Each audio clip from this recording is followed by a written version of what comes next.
듣는 언어예요. 그래서 이제부터는 실제적인 커뮤니케이션의 어떤 그 예제들을 가지고 우리가 공부하는데요. 아까 말씀드린 것처럼 경청의 자세가 성경적으로는 어떻게 하냐면 제가 읽어드릴게요. 잠언 29장 20절에 네가 언어에 조급한 사람을 보느냐 그보다 미련한 자에게 오히려 바랄 것이 있느니라. 그 다음에 잠언 18장 13절 사연을 듣기 전에 대답하는 자는 미련하여 욕을 당하느니라. 내 사랑하는 형제들아 너희가 알거니와 사람마다 듣기는 속히하고 말하기는 더디하며 성내기도 더디하라. 야고보서 1장 19절. 성내는 것이 하나님의 의를 이루지 못하기 때문에 그렇게 더디하라고 말하기는 더디하라고 그렇게 우리한테 권면하시고요. 그래서 고쳐야 할 경청 자세는 비교하면서 듣는 거, 그리고 짐작하면서 듣는 거, 넘겨짚는 거예요. 순수하게 들어야 된다는 거죠. 한마디로 순수하게 들어야 되는데 대답할 말을 미리 준비해 가면서 듣는 거. 그리고 듣기 싫은 말은 안 듣는 거예요. 또 듣고 싶은 말만 듣는 거.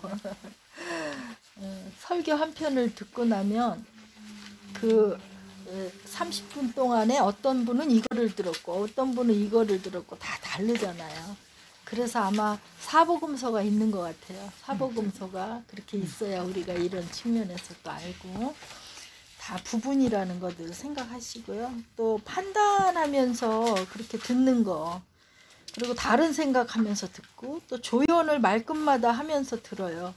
그래요, 그러면 안 되지 이러면서 또 언쟁하기 위해서 옳고 그름을 따져가며 듣는 거 안 되고요. 자기 의견이 옳음을 변호하기 위해서 듣는 거, 이런 거 안 되고 슬쩍 넘어가면서 듣는 거, 왜 이러나 왜 이러시나 이러면서, 그리고 또 나쁜 게 무시하면서 듣기. 그래서 듣는 자세도 하나의 언어라는 거. 그래서 좋은 거는 뭐냐면요, 그래서 사람이 그 사람의 이제 눈을 맞추면서 듣는 거를 어떤 커뮤니케이션이나 다 권장해요. 눈을 좀 맞춰라. 한국 사람들 잘 못해서 이렇게 깔고 하는데 그래도 우리 미국에서 사니까 그죠? 그리고 많이 습관이 됐죠. 눈을 좀 맞추고, 그리고 말하는 사람을 향해서 너무 목을 이렇게 꼿꼿이 하는 것보다 살짝 이렇게 기울어지는 것도 좋은 자세라는 거죠.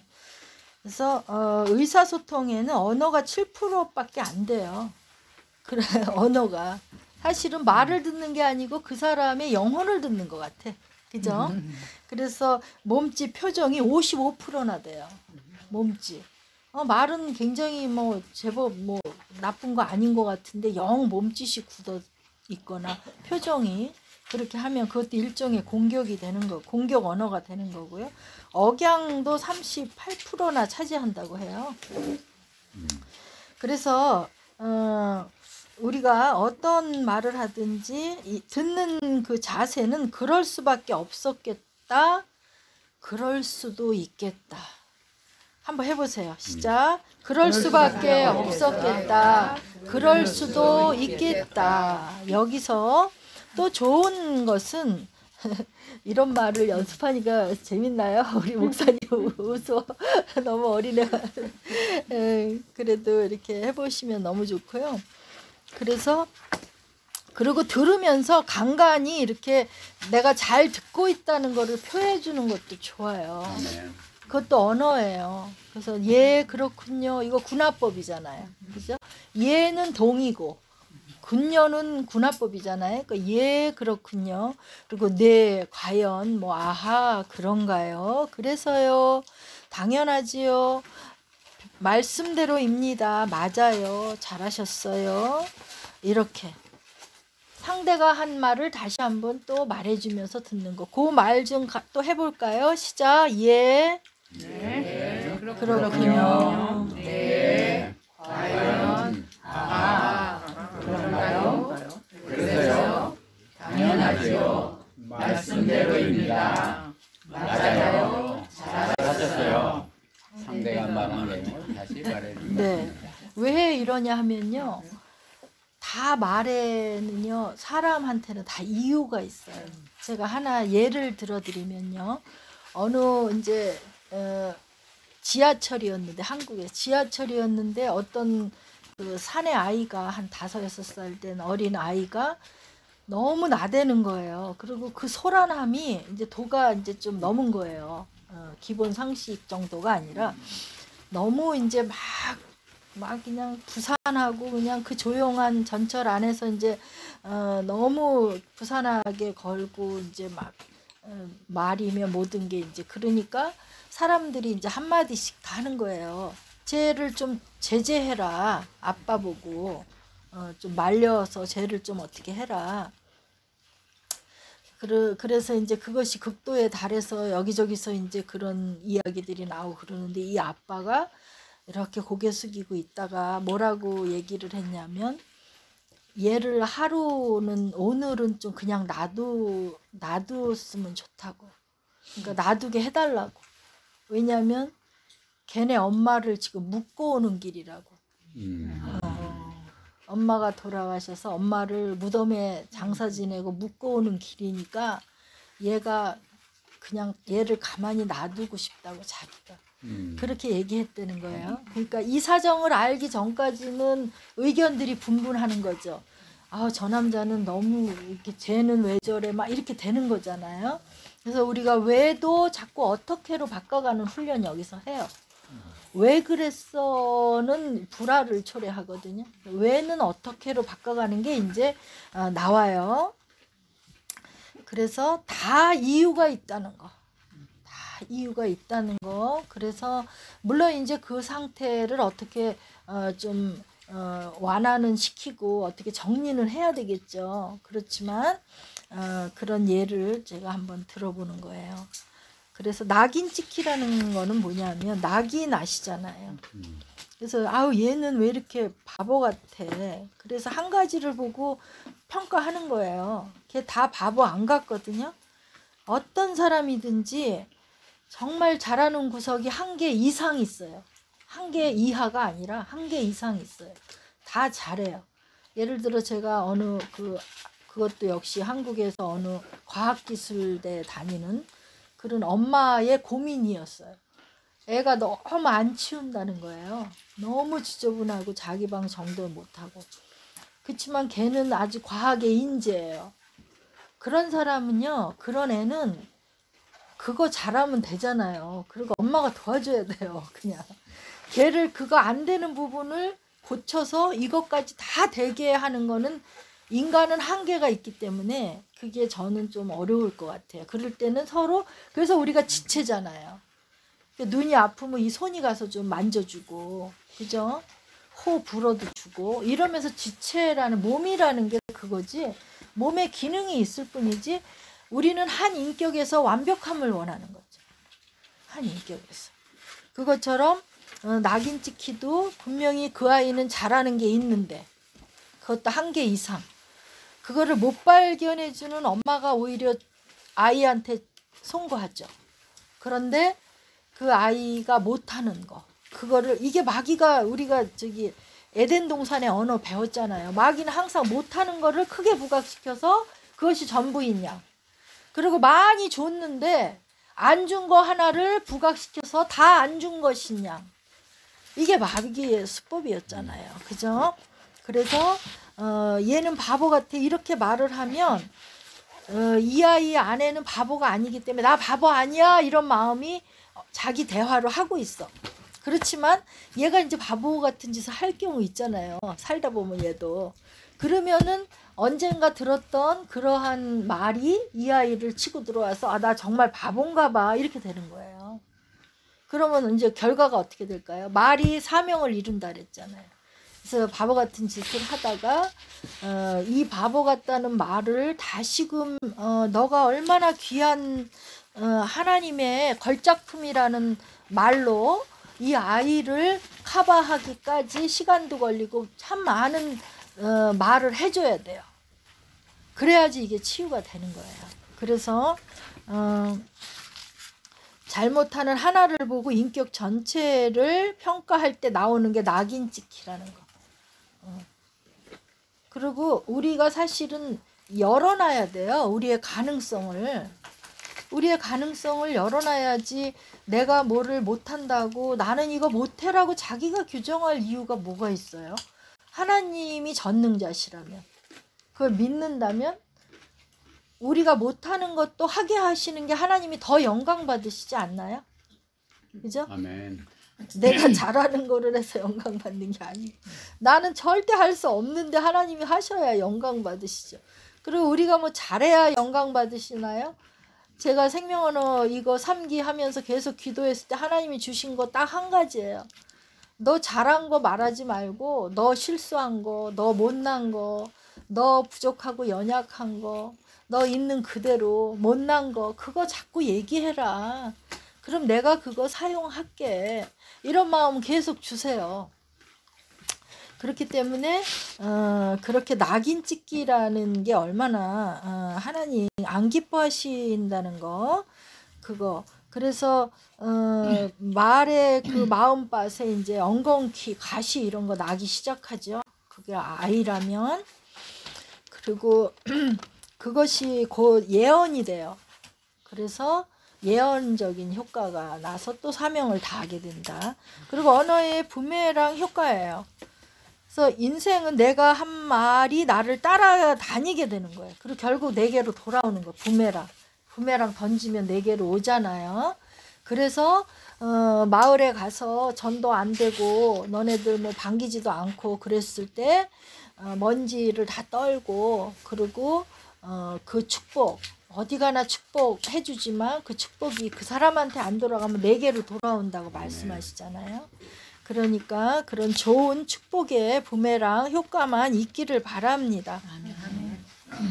그리고 아무리 우리가 인간관계에서 너무 잘 알죠. 우리가 누구를 욕을 해봐요. 그러면 다 그게 또 이렇게 자기한테 부메랑으로 돌아오게 된 거예요.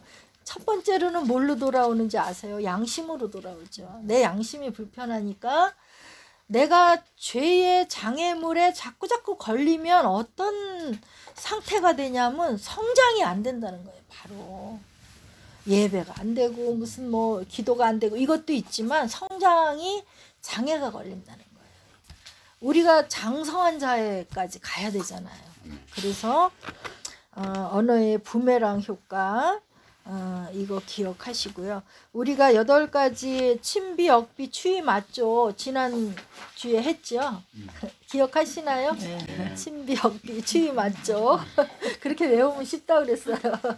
그래서 여러분들도 다 이렇게 소그룹으로 나누세요. 이거 교재에 딱 있고 얼마나 좋아요. 원하시는 분들은 제가 파일로도 드릴 테니까 소그룹으로들 나누세요. 그래서 뭐를 뭐 대단해서 나누는 거 저도 아니듯이, 저도 말병자였고 저도 말 잘 못하고 실수하고 하지만 나누다 보면 하나님이 또 그 나누는 자를 또 축복해 주시잖아요. 신속히 정화시켜 주시니까 여러분들도 나누다 보면 제가 얼마 전부터 이렇게 심장이 좀 안 좋아요. 우리 장로님, 권사님 잘 아시지만 남편이 돌아가신 지가 지금 1년 반 됐는데 너무 갑자기 건강하신 분이 그렇게 되고 나서 그때 충격으로 인해서 괜찮았는데 1년이 됐는데 제 심장이 부정맥으로 이렇게 막 필요 이상 뛰고 이런 게 이제 진단이 나왔어요. 그러고 나니까 이게 다른 충격도 아니고 툭 하면 이게 뛰는데 압박감이 느껴지면서 또 식은땀이 나고 기운이 쫙 빠져가지고 쓰러질 것 같고, 한번 이제 이머전시도 갔었죠. 쓰러질 것 같고 많이 이제 위는 얹힌 것 같고, 그래서 또 서치를 해보니까 심장 마비 증세가 꼭 체한 것 같다 그렇게 나오더라고요. 그래서 이게 뭐야? 그러니까 지금은 이제 많이 그래도 평강을 주셨지만 정말 죽는 줄 알았어요. 나 이렇게 데려가시나. 그래서 그런 압박과 그런 공포와 두려움을 하나님이 이렇게 쓱 지나가게 하시면서 무슨 마음을 주셨냐면, 뭐든지 내가 있는 거를 다 나눠드려야 되겠다 이제는. 그래서 그냥 이렇게 그래서 제가 여기 또 이제 이렇게 제대로 하고 이러는 걸 이제 원했던 게 한 분 한 분이 자기의 실생활에서도 실제화 생명 언어가 되지만 또 작은 소그룹들이 다 있잖아요. 각자 교회들이 여기만 해도 교회가 얼마나 많겠어요. 그러니까 교회들에서 이것을 잘 나눠서 하나님이 어떻게 저를 하실지 저도 이제 다 내려놓고 살아요. 정말. 너무 죄송합니다. 우리 권사님 장로님 너무 죄송한데 이게 하루에 한 번씩 그냥 그 위기가 왔었어요. 2달을. 하루에 한 번씩 이게 오는 거예요. 막 뛰는데 이것도 근데 의사도 무조건 이머전시 가라. 그거밖에 방법이 아니니까 그거밖에 방법이 없다는 거예요. 그러니까 계속 뛸 때마다 그냥 이거 끌어안져서 이렇게 기도하고 뭐 영적 싸움하고 뭐 다 하지만 저도 인간이고 그리고 남편이 제 눈앞에서 쓰러지고 가시는 거를 제가 제 눈으로 목도한 지가 1년 반밖에 안 됐기 때문에 저도 그 엄청난 공포와 두려움이 오더라고요. 그래서 그러면서 지금 한 3달, 4달을 지나고 있는 거예요. 그러고 나니까 우리 딸한테도 이제는 이제 기도가 바뀌었어요. 전에는 그냥 이렇게 우리 딸 이름이 예반인데 이렇게 기도하는데 요즘은 전화만 오면은 제가 어떻게 기도하냐면 막 이렇게 목사님은 아니지만 걔한테 막 선포를 하면서 막 축복하면서 기도를 해요. 그래서 엄마가 너한테 줄 건 없지만 내게 주셨던 그 신앙의 유산이 너한테 다 흘러갈지어다 막 이러면서 기도하는 거예요. 제가 왜냐면 빨리빨리 해놔야지. 그러다 사고 나가면 안 되니까 빨리 줄 거 줘야 되잖아요. 내 줄 게 없으니까 신앙의 유산이니까 유산 상속을 받을지어다 막 그러면 우리 딸하고 또 사위될 애가 있어요. 걔네들이 아멘 이래서 더 크게 아멘 그럼 얘네들이 아멘 막 그래.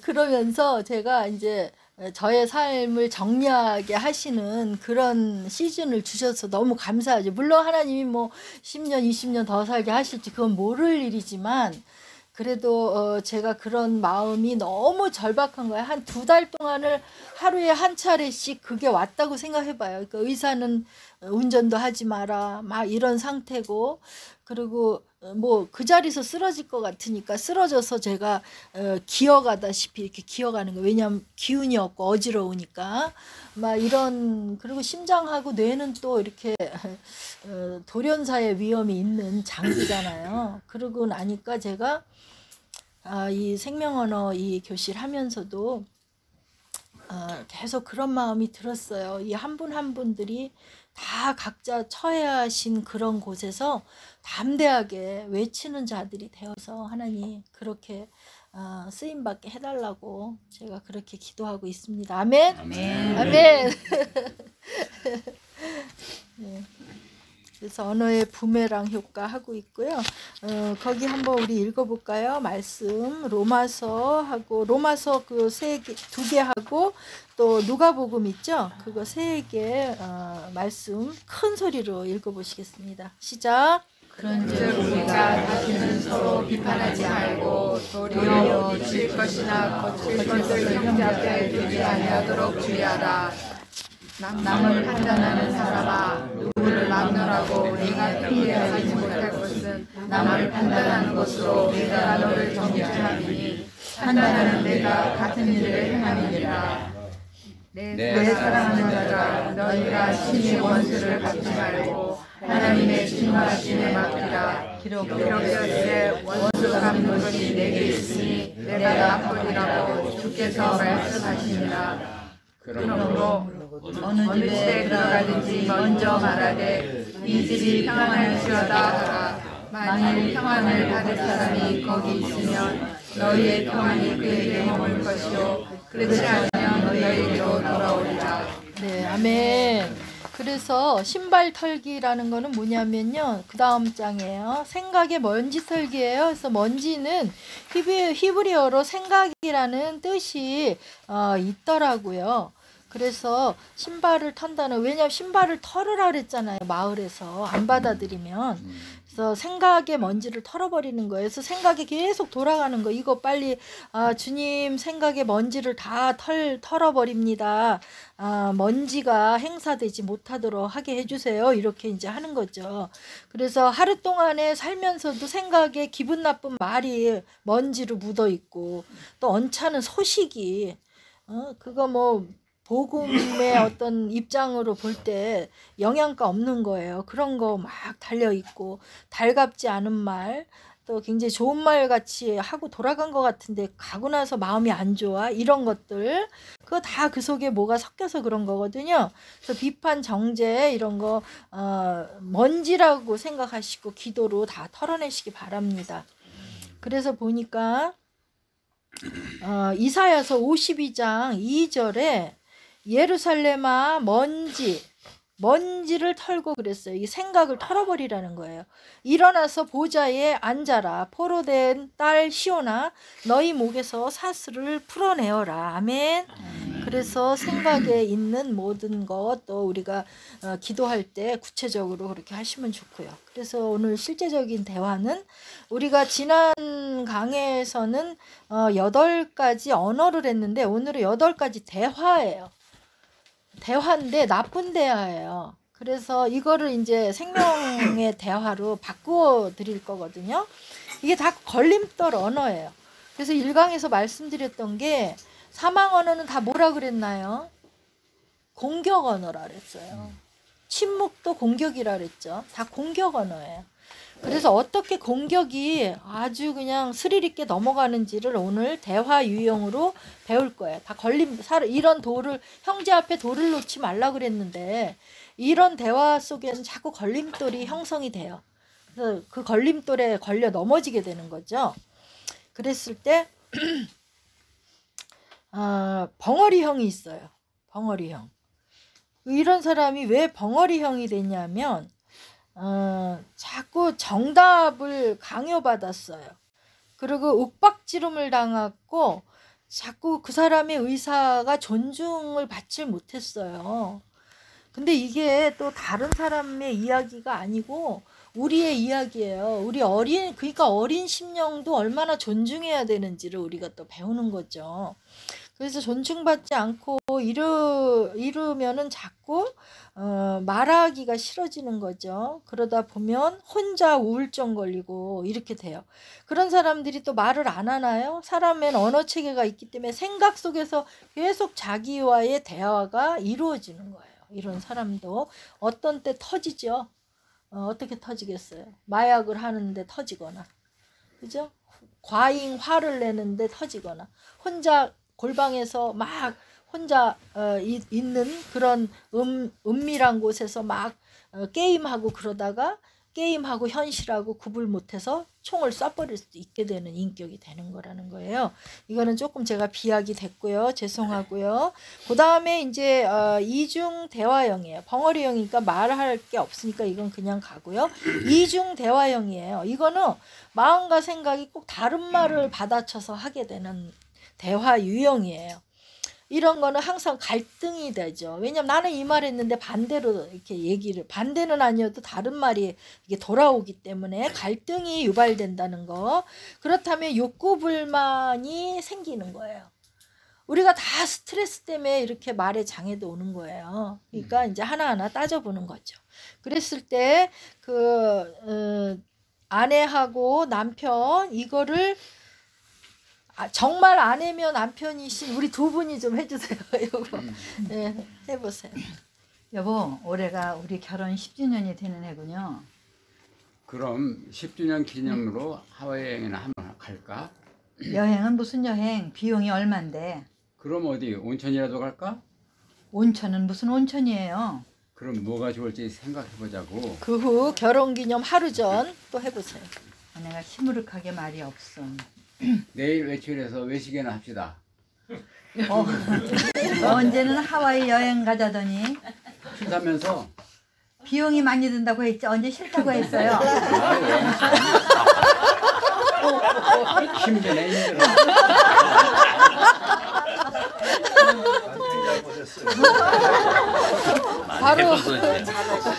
바로 이런 대화예요. 이중 이렇게 이중 대화형으로 간다는 거예요.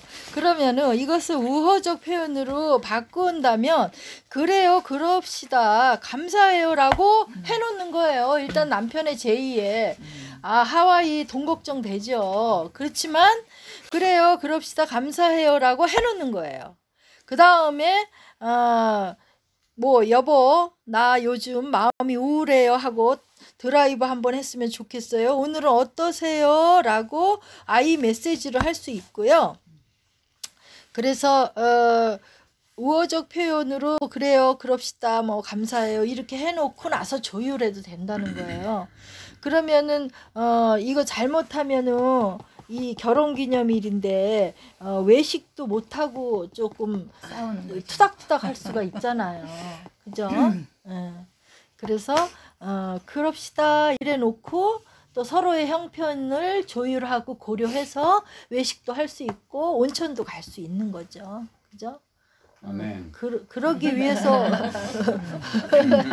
아멘.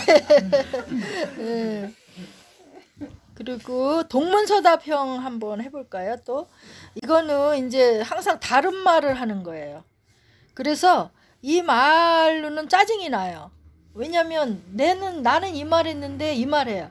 그건 왜냐면 역시 이거 한번 둘이 부부이신 분 해보세요. 실감 있게 하셔야 돼요. 우리 박세현 목사님하고 우리 안 해요. 두 분이 해보세요.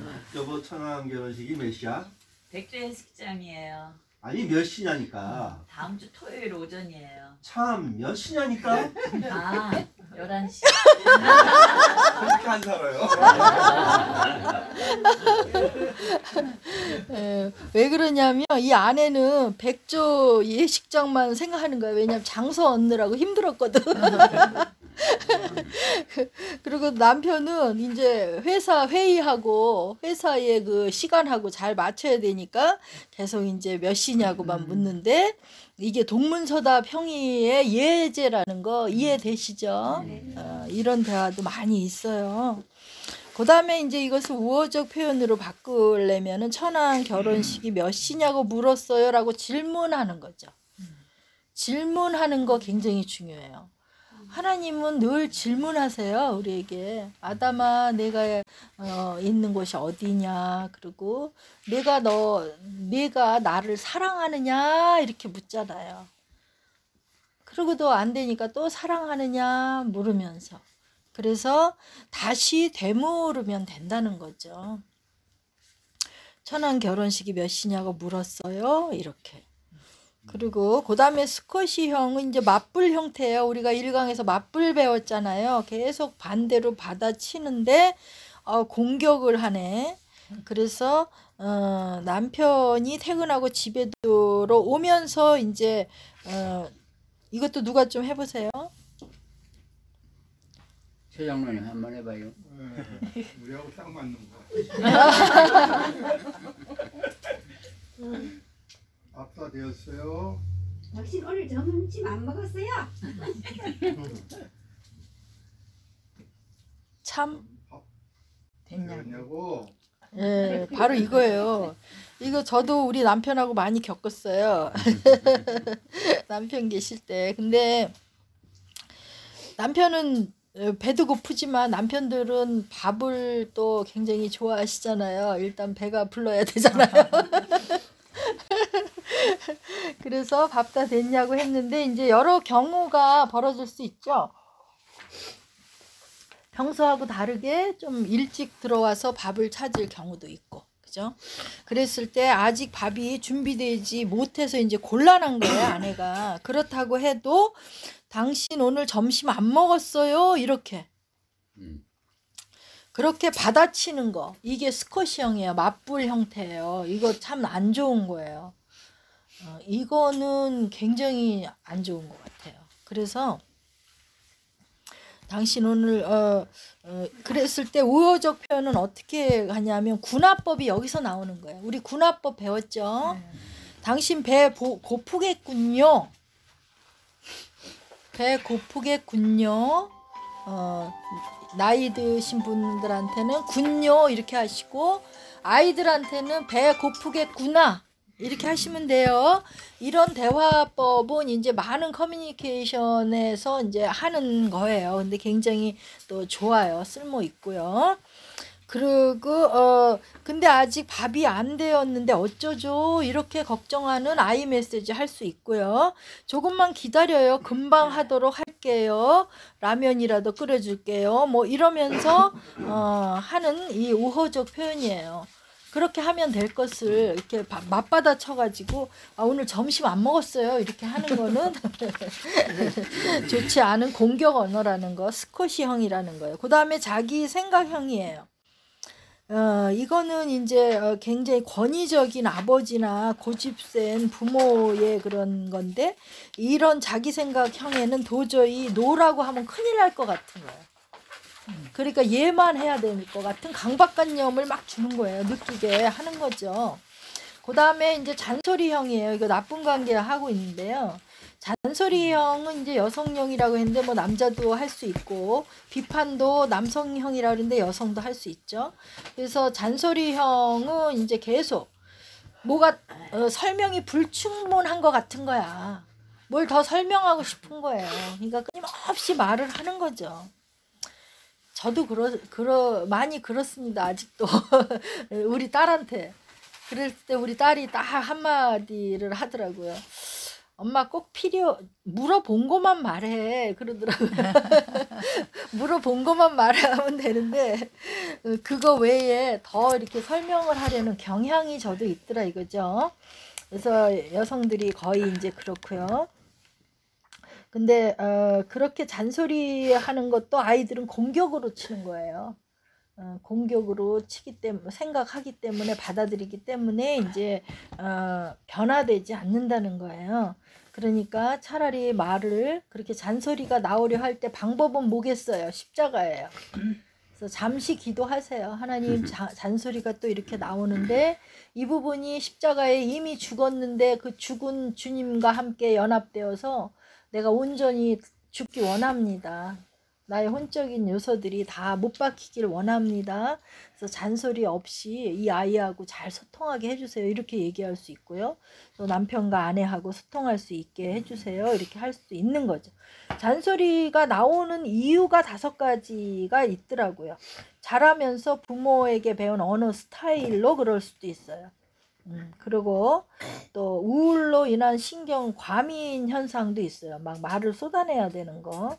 그리고 생활의 답답함으로 인한 것인지 또한 어떤 불만의 표출인지 또한 높은 기대감이 있어서 그것을 강요하느라고 자꾸 얘기하는 것인지 이거는 본인들이 이제 체크하셔서 내가 잔소리가 좀 많은 것 같다라고 이렇게 언어 진단을 해가시면 될 것 같아요. 그 다음에 비판형이에요. 매사 뭐 정치적인 거를 들어서 이것저것을 들어서 계속 비판만 하는 거예요. 언어 자체가 비판으로 일관된 거예요. 이러면 가족 모두가 이렇게 피곤하게 되겠죠. 그 다음에 예스형이에요. 또 노를 못해요. 그래서 뭐든지 그냥 상대방이 맞다 그러고 그렇다 그러고 그냥 예스만 하는 거예요. 그리고 내가 다 미안하다 그러고 이것도 생명 언어가 아니에요. 그리고 다 내 잘못이라 그러고 그런 거. 그래서 우호적 표현을 오늘 강화하는데요. 동의법, 군화법 지난주에 배웠어요. 이거 강화할 거예요. 동의법, 군화법. 동의법 다들 좀 연습들 하셨죠? 동의법 연습했냐고. 그 동의법을요. 그것도 누가 또 이렇게 전문 성우가 있으면 참 좋은데 지금 돌아가면서 쭉 또 읽어주세요. 두 분이 좀 해보세요. 두 분이 동의법 그 다 읽어주세요. 그 점점점점 해놓기 전까지.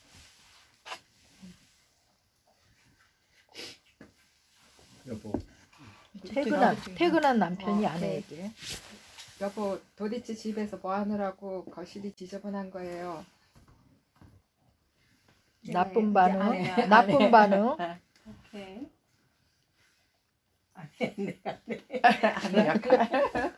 오케이, 알았어. 내가 하루 종일 잔 줄 알아요? 하루 종일 뭐 했어? 참 앉았어요. 뭐 하느라고 바빴어요. 이게 맞불이에요. 막 그죠? 내가 하루 종일 잠만 잔 줄 알아요. 근데 이렇게 맞불로 나오기까지는 남편이 비난이 있었어요. 여보 도대체 집에서 뭐 하느라고 이렇게 집안 청소도 안 했어. 이렇게 말을 하는 비난이 있었던 거예요. 그러니까 맞불로 나가는 거예요. 행복 시작되겠나요? 불화가 시작되겠죠. 그래서 좋은 반응은 남편이 여보 도대체 집에서 뭐 하느라고 거실이 이렇게 지저분한 거요? 이렇게 나와도 아내는 그래요. 아 미안해요. 미안 물 뿌리기 대화가 여기서 나는 거예요. 왜냐면 이 자체가 문제가 아니고 맨날 이러지 않거든요. 근데 밖에서 굉장히 언짢은 일이 있어가지고 들어온 건데 집에 들어와 보니까 또 집까지 지저분하네. 이럴 경우에 이제 비난하듯이 말할 수 있는 거거든요. 말할 수 있잖아요. 다들 뭐 거룩하게 사시는 것처럼 얘기하세요. 그럴 수 있잖아요. 우리 남편도 맨날 잘 그랬어요. 예, 그러면은 그랬을 때 이제 얘가 중심을 듣는 거예요. 마음을 들으면서 그래요. 미안. 죄송해요. 미안해요. 빨리 치울게요. 이러면서 치우는 신용만 해도 남편은 불이 다 꺼져요. 맞아요. 물 뿌리기 대화예요, 이게. 화가 꺼져요. 그런데 화가 좀 밖에 나가서 뭐가 힘들어. 그리고 남편들 힘들잖아요. 저는 그런 시 많이 썼어요. 저는 남자들이 너무 불쌍하고 가엾고 정말 고생해요. 이민사회 여자들도 물론 같이 고생하는 분들 많고 하지만 남자들은 또 그 가장으로서의 또 짊어지는 짐이 있잖아요. 어찌됐든 그렇기 때문에 그 부담감이 있거든요. 그래서 뭘 또 이렇게 가족을 위해서 나가서 일한다고 이렇게 하다가 보면 또 힘든 일 얼마나 많아요. 힘든 일이 있거든요. 그러다 보면은 집에 와서 조금 투정 부리고 싶은 거예요. 그리고 밥 투정도 좀 해보고 싶고, 그 말은 나 오늘 힘들었는데 나 쉬고 싶어 이 말이에요.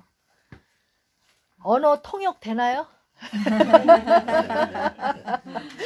그렇게 통역을 해야 돼요. 남편이 필요 이상 맨날 똑같은 반찬인데 맛이 오늘 더 맛있는데 맛없다고 그래. 근데 오늘 입맛이 쓴 거예요. 왜? 안 좋은 상사한테 말 들었을 수도 있고, 또 그냥 말 안 듣는 사람 설득하느라고 기진맥진 돼서 들어올 수 있고, 그랬을 때 입맛이 똑같지 않은 거라고요. 그럴 때는 그것을 마음의 중심을 들어야 되는 거죠. 들어서 네 그래 물 뿌리기에 대화를 해주는 거예요. 네 알았어요. 미안 죄송해요. 죄송해요 말하는 거 뭐 비싸요. 좀 죄송하다고 하시면서 그렇게 하다 보면 뭐가 꺼져요? 열불이 꺼지는 거죠. 열불 나는 게.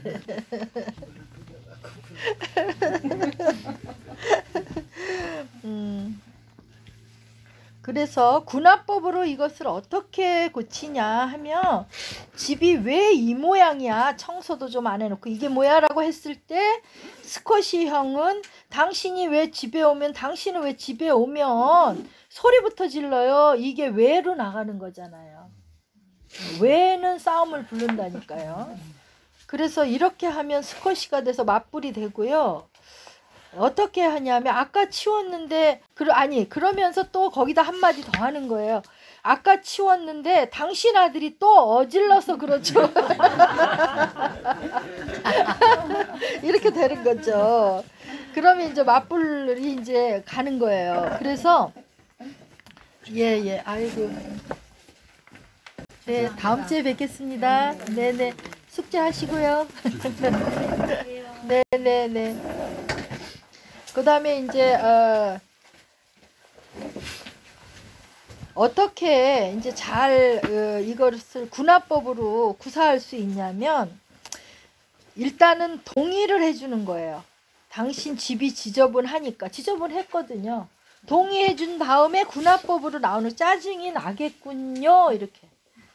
군화법이 정말 많이 나와요. 그리고 군화법의 달인이 되셔야 돼요. 동의해주면서 그랬군요. 이렇게. 그 다음에 미안해요. 그 다음에 1시간 전에 치웠는데 아이가 그새 어질러 놓았네요. 이렇게 말할 수 있어야 되는 거예요.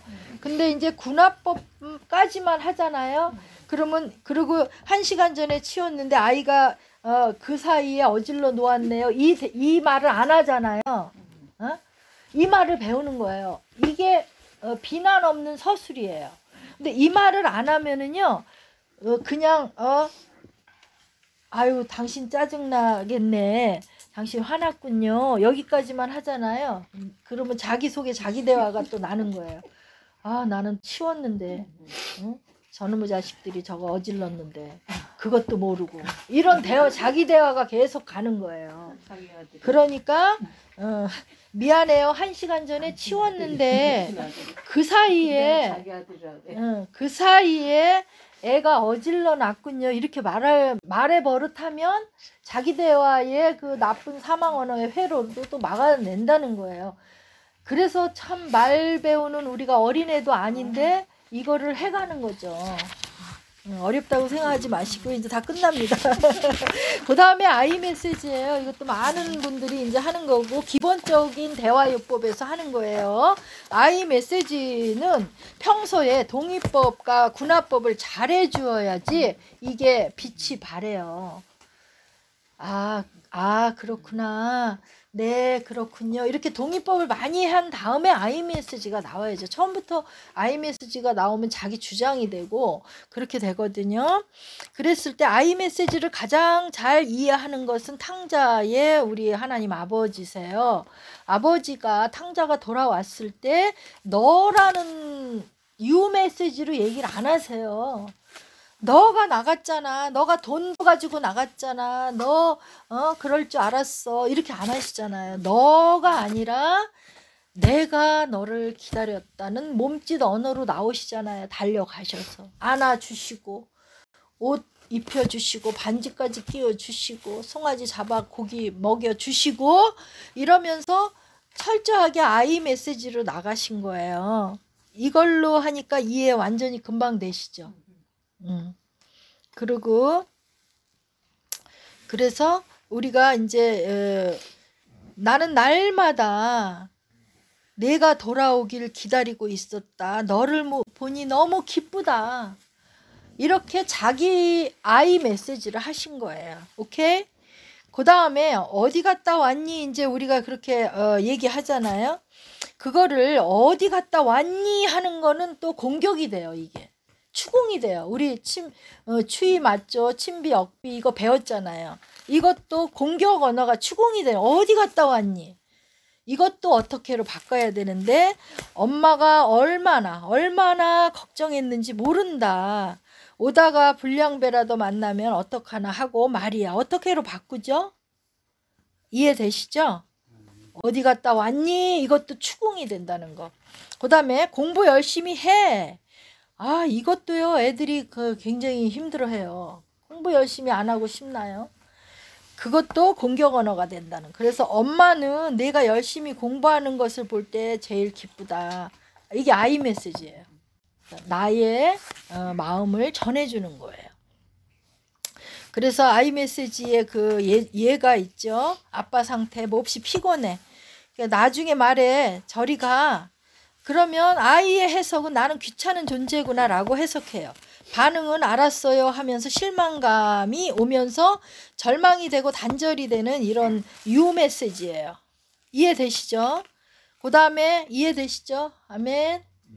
그 다음에 이제 아이 메시지는 몹시 피곤해. 똑같은 상황인데 아빠 마음을 아이를 좀 표현하는 거야. 몹시 지금 피곤한데 나중에 이야기하면 어떻겠니? 이렇게.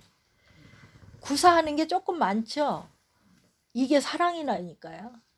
이렇게 말하는 게 사랑이라니까. 귀찮아도. 그 다음에 아이 해석은 아빠가 피곤하시구나. 편안하게 해드려야지가 돼요. 처음에 잘 안 되더라도. 어떤 습관 체계가 쭉 그 과정에 있으면 빨리 안 되겠죠. 그래도 된다는 거예요. 이렇게 계속하면. 그 다음에 아이의 반응 그래요. 아빠 호의적이 돼요. 그래서 이해하고 사랑하게 된다는 거. 그래서 오늘 마지막으로 배울 게 이 요소 언어법이에요. 이거는 뭐냐면